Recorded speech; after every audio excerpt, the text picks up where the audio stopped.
The call came in on a Tuesday morning, somewhere between my second cup of coffee and the moment I was about to head out to the garage. My phone buzzed on the kitchen counter, and I almost let it go to voicemail. I'm glad I didn't. It was my daughter-in-law, Patricia, my son Vincent's wife, and her voice had that tight, careful quality that people use when they're trying not to say too much. She told me my twin brother Lionel had been taken to Mercy General the night before. Chest pains, she said. They were keeping him for observation. I set down my coffee mug. Where's his wife? I asked. Where's Diane? Patricia paused just a half second too long. She's there. Sort of. I was already pulling my jacket off the hook by the door. Here's the thing you need to understand about Lionel and me. We're 63 years old, identical twins, and we've spent the last 40 years building separate lives in the same city. He went into commercial real estate. I spent 22 years in the Army, retired as a sergeant major, then came back to Charlotte and opened a small security consulting firm. We're close, the way brothers get close after years of distance. We know each other down to the bone, but we don't talk every day. We should have. I know that now. When I walked into room 24 at Mercy General, I almost didn't recognize him. That's not entirely true. I recognized him the way you recognize your own face in a bad mirror. The features are right, but something is wrong underneath them. Lionel was sitting up in the hospital bed, his hands folded in his lap, and he looked like a man who had learned to make himself small. There were fading yellows and greens around his left cheekbone. His wrist, resting on the blanket, had a ring of bruising that could only have come from someone grabbing it very hard. I sat down in the chair beside him, and I didn't say anything for a long moment. Before you start, he said quietly. I fell, Lionel. I fell, Arthur. The steps at the back of the house are slippery when it rains. I looked at my brother, my twin, the man whose face is a copy of mine, and I saw something in his eyes that made my chest feel hollow. It wasn't shame exactly. It was the look of someone who has been afraid for a long time and has started to forget what not being afraid feels like. Who did this to you? I asked. He turned his face toward the window. I sat there another 20 minutes. He didn't say another word about it. We talked about his cholesterol, about the doctor's instructions, about his cardiologist's follow-up appointment. Normal things. Careful things. When I left, I squeezed his hand at the door, and he squeezed back. And I walked down that hospital corridor with my jaw so tight it ached. Patricia was waiting for me in the lobby. She'd driven over after calling me. How long? I asked. She knew exactly what I was asking. Vincent thinks about 8 months. Maybe longer. He found out by accident. He stopped by the house to drop off some paperwork for Lionel's broker. And he heard. She stopped. Pressed her lips together. He heard shouting. And then something breaking. Why didn't anyone call me? Lionel asked us not to. He was embarrassed, Arthur, and scared that if you found out you'd do something that would make it worse. I stood there in the lobby of that hospital and I thought about my brother's face, about that wrist, about the careful, practiced way he said I fell. Who is it? I already suspected, but I needed to hear it said out loud. Spencer, she said, his son-in-law, Diane's husband. Spencer Albright had married Lionel's daughter Diane 6 years ago, and from everything I remembered of the man, there had always been something off about him. Not obviously, not in any way you could put your finger on at a family dinner. He was polished, well-dressed, the kind of man who laughs at the right moments and remembers everyone's drink order. He worked in finance, hedge funds, something with derivatives. And he had that particular confidence of men who have made money doing things other people don't quite understand. What I learned over the next 3 days, from Patricia, from Vincent, from a neighbor of Lionel's named Connie who had been watching things quietly for months, was that Spencer had moved into Lionel's house 14 months ago.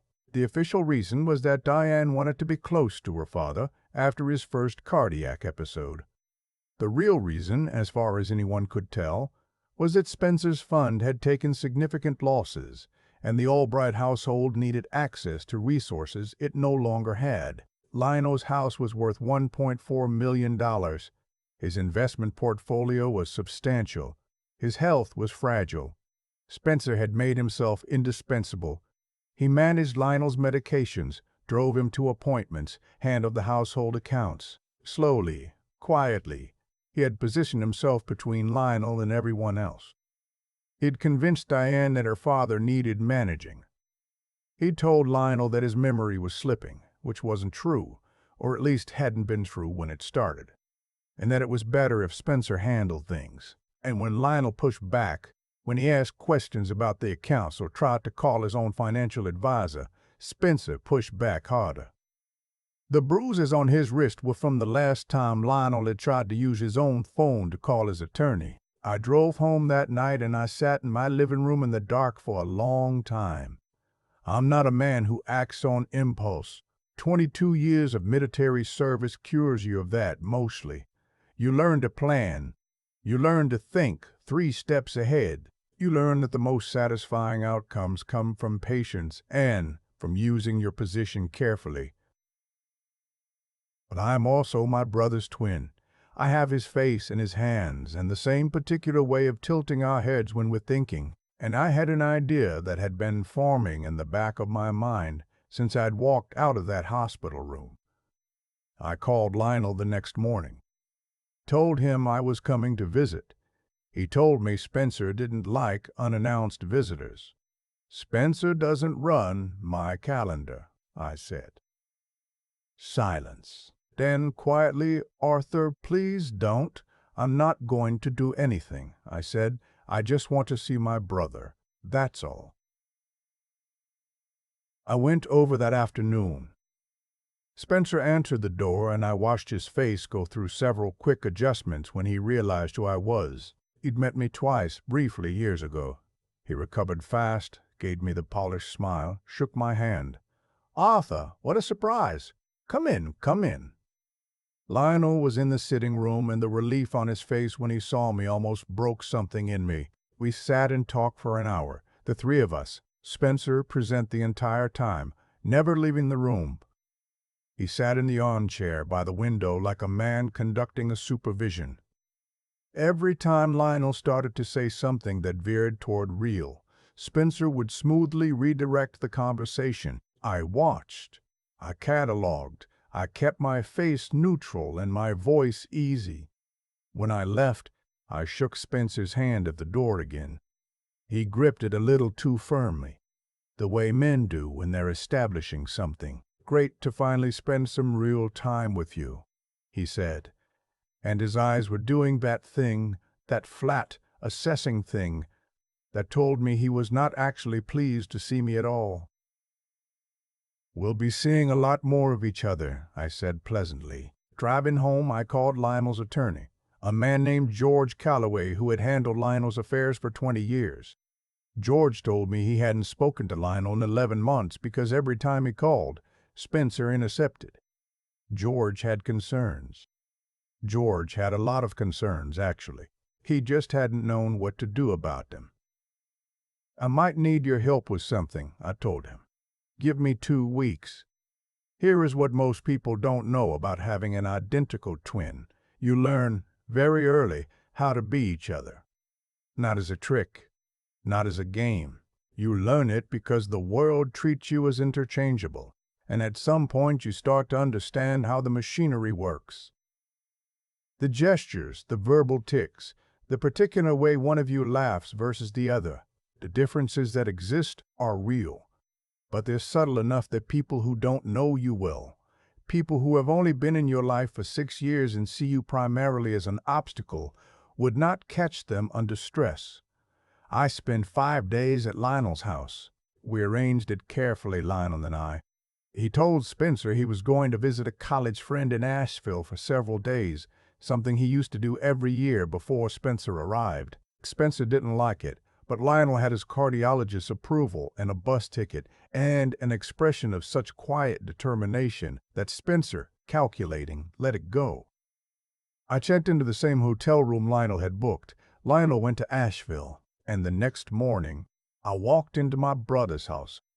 The first thing Spencer said to me was, "You're up early." "Couldn't sleep," I said. I was making coffee in Lionel's kitchen, and I had spent 3 evenings with Lionel going over every habit, every preference, every small detail. How he takes his coffee, which mug, how he shuffles slightly when his hip is bothering him, the exact cadence of how he says, "Good morning." Spencer watched me from the doorway for a moment. I could feel him watching. "Feeling better?" he asked. "Little bit," I said. "Chest is still tight in the morning." He seemed to relax slightly. He came into the kitchen and poured himself coffee without asking, which told me a great deal. What I needed was documentation. Lionel and I had talked about this. He knew what Spencer was doing, the account transfers, the redirected mail, the pressure. But he hadn't said anything because Spencer had convinced him, over months of careful erosion, that no one would believe him, that he was confused, that his memory was unreliable. I needed to give my brother his voice back. I needed evidence that was undeniable. The first 2 days, I was quiet, observant. Spencer had established rhythms in that house, and I needed to understand them. He left every morning at 9 for what he called client meetings. He returned between 2 and 4. In the evenings, he worked at Lionel's desk, in Lionel's study, on a laptop that was password protected. On the 3rd day, I called George Calloway from Lionel's landline. I didn't identify myself as Arthur. I just said, in Lionel's voice, which is my voice because we are the same, that I wanted to review my accounts, that I was concerned about some transactions, that I wanted George to request a full audit on my behalf. George understood immediately. He'd been waiting for this call for almost a year. That afternoon, Spencer came home 2 hours early. He stood in the doorway of the living room and he looked at me, sitting in Lionel's chair with a steadiness that, I want to be honest with you, was a little unsettling. Spencer was not stupid. He was doing the math. "Who did you call today?" he asked. "What do you mean?" "The landline shows an outgoing call to Calloway's office." I set down the book I was holding, Lionel's reading glasses on my nose, which we'd also practiced, and looked at my son-in-law. My brother's son-in-law. He's my attorney, Spencer. I can call my own attorney. Something moved behind his eyes. "We talked about this. You've been confused about the accounts. I've been handling things because I'd like the account statements," I said. "The last 12 months. The silence in that room got very dense. "I'll pull them together for you," he said, finally, in a voice that was pleasant and entirely cold. He went upstairs. I sat in the chair and breathed slowly and thought about my brother's face in that hospital room. That night I found the external hard drive. It wasn't hidden exactly. It was in a drawer of the filing cabinet in the study, a cabinet that had been in that house for 20 years, tucked behind a folder of old insurance documents. A small red drive, the kind you can buy at any office supply store. I plugged it into Lionel's laptop. I had Lionel's password because George had helped us reset it 2 days before, and I looked at what was on it. It was thorough.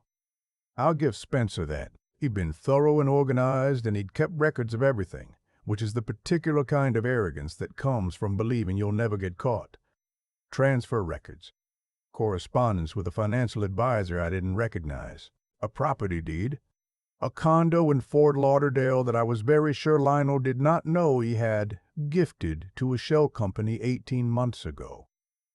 I photographed everything with my phone. I sent it all to George Calloway in a secure email. Then I put the hard drive back exactly where I found it. The next morning, Spencer came downstairs and he was different. Quieter, more careful. He watched me the way you watch something you're not sure of. And I made coffee, and I shuffled slightly on my hip, and I said good morning in my brother's voice, and I watched him try to decide what he knew. Diane's coming this weekend, he said. I know, I said. I'm looking forward to seeing her. Diane, my niece, my brother's daughter, who had married this man and who had, this is the part that is hard for me to say without a particular kind of grief, looked the other way. I don't think she knew the extent of it. I think she told herself things were complicated, that her father and Spencer just had friction, that her father was confused sometimes. I think she loved her husband and could not square what she knew, somewhere deep down, with what she was willing to see. That's not an excuse. I want to be clear about that.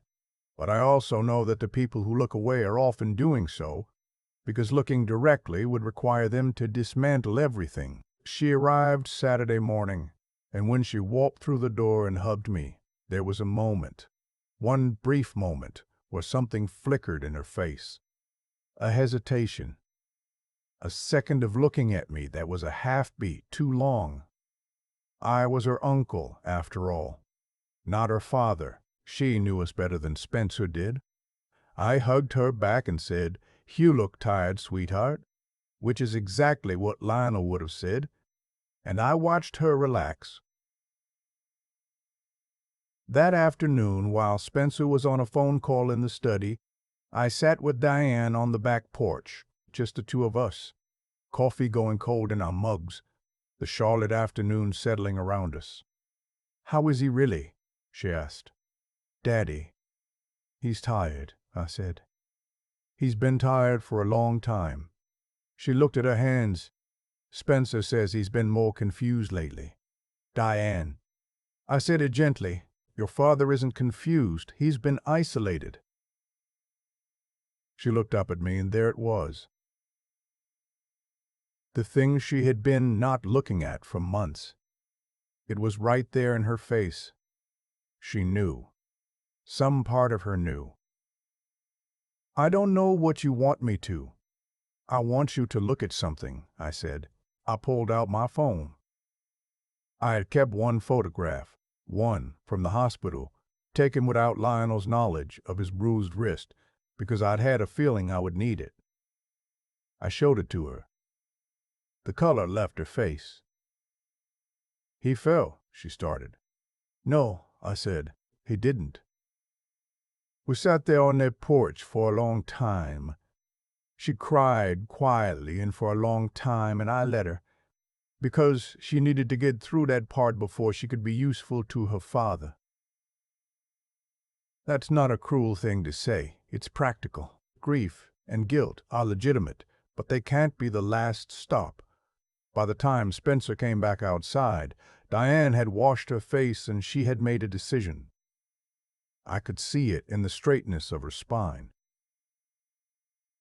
The following Thursday, Lionel came home from Asheville. I had already gone back to my own house by then. My job was done. The documentation was with George. The process had begun for a formal financial review, and George had brought in a forensic accountant named Patricia, who specialized in exactly this kind of elder financial exploitation. There were already questions being asked by the right people in the right places. But there was one more thing. Spencer didn't know any of this yet. He knew something had shifted.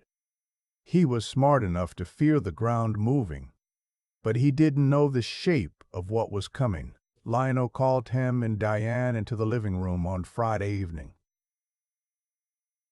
I was there too, sitting in the corner by the bookshelf, and I watched Spencer's face when he walked in and saw both of us sitting there.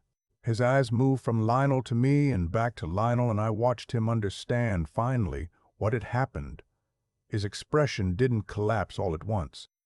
It was more like watching a building do a slow, controlled demolition from the inside, one support at a time. George Calloway was on speaker on the coffee table. Spencer started to say something about lawyers, about defamation, about nothing that would hold up against a hard drive full of his own meticulous records. "The Fort Lauderdale property is already frozen," George said, in that dry, precise way he has. "The shell company has been flagged. The transfer records are with the DA's office as of this morning." Diane was sitting in the armchair across from her husband. She had the same posture I'd seen on the porch, straight spine, hands folded. She was not crying now. "I want you out of this house tonight," she said to Spencer. "And I want a divorce attorney's name by Monday." Spencer looked at her. He looked at Lionel. He looked at me. "You're not Lionel," he said to me.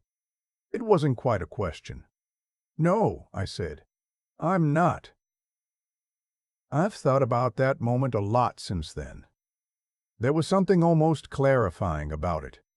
The moment when the whole pretense dropped and we were just looking at each other across the living room. Spencer, who had spent a year and a half treating my brother like a resource to be managed.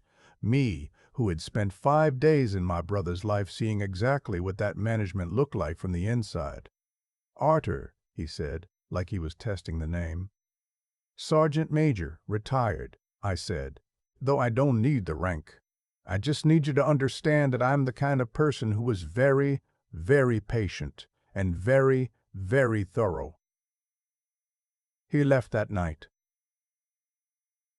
The DA's office moved slowly, the way those offices do.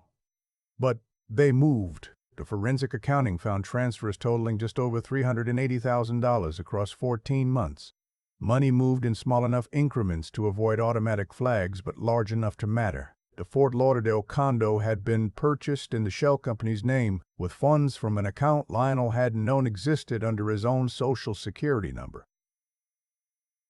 Spencer's attorney tried to frame it as a misunderstanding, as informal family financial management, consensual and documented, but the documentation he had so carefully kept worked against him in the end. His own record showed the pattern too clearly. He took a plea. 18 months, plus full restitution, plus 5 years probation. I'm not going to tell you it felt like enough, because it didn't. It never does with these things. The damage done to my brother wasn't just financial. And the financial part was significant enough. It was what had been done to his sense of himself, to his confidence, to that thing in a person that knows they have the right to make their own decisions and control their own life. Spencer had worked very hard for a very long time to make Lionel doubt that. You can give back money. You cannot as easily give back the months a man spent believing he was losing his mind when the truth was that someone was simply telling him so, repeatedly and strategically, until he half believed it. That work, the rebuilding of it, took longer than the legal case. Lionel started seeing a therapist in the spring, a man who worked specifically with survivors of elder abuse and financial exploitation. And what Lionel said to me about it one evening when we were sitting on his back porch with actual cold beers and the Charlotte summer coming in soft around us, was this: I kept waiting for someone to tell me I was right to feel what I felt. That I hadn't imagined it. You didn't imagine it, I told him. I know that now, he said. But there were months where I genuinely wasn't sure. That's the part that doesn't make the news. The money gets recovered, the criminal gets sentenced, and people write comments on the internet about bullies getting what they deserve. And all of that is true and fair. But the real cost of what Spencer did, what people like Spencer do, is in that sentence. There were months where I genuinely wasn't sure. He had worked to make my brother doubt his own mind, and that is not something you write a check to fix. Diane filed for divorce. She moved back into the house with Lionel through the winter, and I think they're in the long process of figuring out what their relationship is now, given everything. She came to Thanksgiving. She was quieter than I remembered her. She helped Lionel with the dishes after dinner, and I could hear them talking in the kitchen. Just the two of them, and I didn't go in. Some conversations need their own space. I have dinner with Lionel on the first Sunday of every month now. It started as something I was doing deliberately, making sure someone was checking in, and at some point it just became the thing we do. He looks better. He's put back some of the weight he lost. His cardiologist is pleased. He argued with me last month about whether the Panthers have any shot at the playoffs, and he was wrong. But he argued it with a confidence and an ease that made me feel something I didn't have a word for until I was driving home. He sounds like himself again. I don't tell this story to make myself the hero of it, because I don't think I am. I spent 5 days pretending to be my brother. I made a few phone calls. I looked at files I was not supposed to look at and sent them to a lawyer who knew what to do with them. These are not exceptional acts of bravery. They are what you do when someone you love needs you to do them. What I think about more than anything is the Tuesday morning when that call came in and I almost let it go to voicemail. I'm 63 years old. I know. The way you know things at 63. That the calls you almost don't answer are sometimes the ones that matter most. And I know that the people who are quietly asking for help are often the people who have been told, one way or another, that their voice doesn't count, that their perception isn't reliable, that they should just let someone else handle it. Don't let someone else handle it. Pick up the phone. Go sit in the hospital room. Ask the question and wait through the silence for the real answer. Your brother, your sister, your mother, your father is in there somewhere. They're just waiting to find out if anyone is going to show up. I showed up. A little late maybe, but I showed up. And I'd do it again without hesitating. Every single time. I've been thinking a lot lately about what it actually costs a person to stay silent. Not the kind of silence that comes from peace or contentment. The other kind.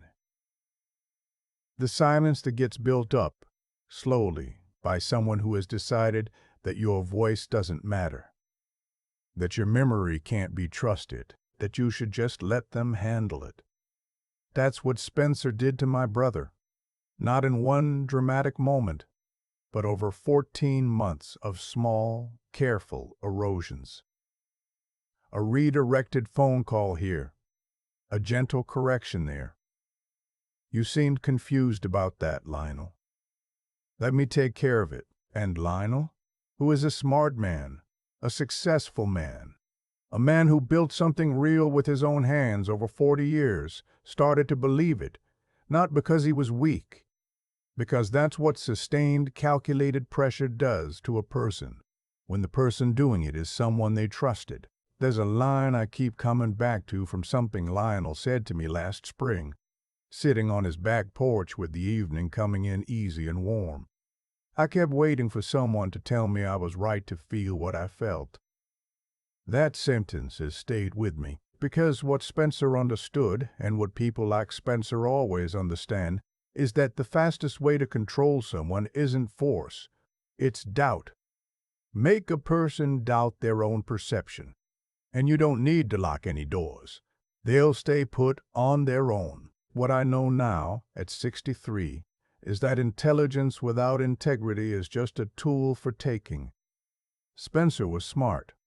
Nobody would argue that. He was organized and strategic, and he understood how systems work. But every decision he made was aimed at one thing: getting more for himself at someone else's expense. That's not intelligence. That's just a skill pointed in the wrong direction. And skills pointed in the wrong direction have a way of turning back on you eventually, because the same thoroughness that lets you exploit someone also leaves a record. Spencer kept records of everything. His own meticulous files were what sent him to a plea agreement. What I keep coming back to, though, is not Spencer. It's Diane. My niece who loved her father and loved her husband and told herself for months that the friction between them was just family complexity. I understand it. I don't excuse it, but I understand the human mechanism of it, the way we protect ourselves from information that would require us to act. Acting is costly. Looking away feels cheaper in the short term. Diane paid for that economy eventually, and I think she knows it. And I think she's in the long process of making it right with her father. That process is hers to do. All I could do was give her something she couldn't look away from. A photograph. A wrist. The truth in a form too plain to reframe. The thing I want to say to anyone listening is this. The people in your life who have gone quiet, not peaceful quiet, but careful quiet, are often the ones who need you to show up without being asked. Lionel never would have called me. He had been told in 100 indirect ways that asking for help would make things worse. So I had to decide to go without being asked. I had to decide that my brother's dignity was worth more than his request that I stay out of it. Integrity isn't complicated. It's doing the right thing even when it's inconvenient. Even when the person you're protecting has asked you not to. Even when it means 5 days living someone else's life, sleeping in someone else's house, drinking coffee from the wrong mug. You show up. You pay attention. You trust what you're seeing even when someone very competent is trying to tell you that you're wrong. Lionel sounds like himself again. That's the whole story, really. Everything else is just details.